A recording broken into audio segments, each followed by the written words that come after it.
Alors que s'ouvre ce vendredi 8 septembre la Coupe du monde de rugby 2023, les premières images de la cérémonie d'ouverture orchestrée par Jean Dujardin ont été accueillies, très froidement sur Twitter.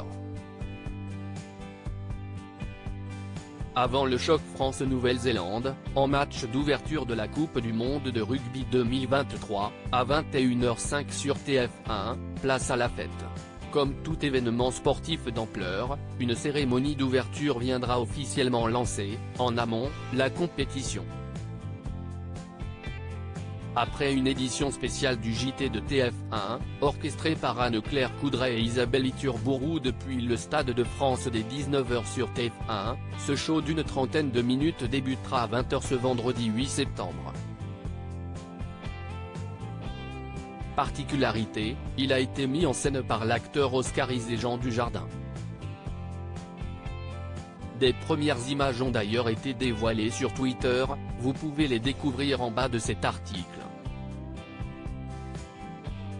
Avec déjà plus d'1 million de vues, elles sont toutefois loin de faire l'unanimité. Coupe du monde de rugby 2023, une cérémonie d'ouverture trop poussiéreuse ?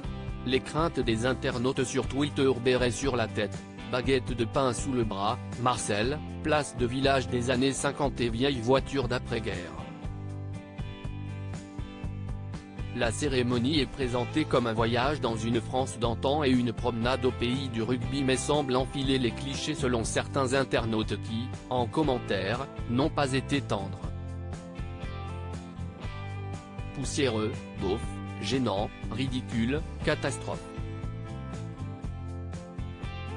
Si la France sera derrière les 33 joueurs du 15 de France de Fabien Galtier lors de leur rencontre face à l'Uruguay ou l'Italie, la thématique de la cérémonie d'ouverture a visiblement ses détracteurs, avant même sa tenue. Mondial de rugby 2023, Zaz, Jean Dujardin, Vianney. Qui sont les 33 invités de la cérémonie d'ouverture?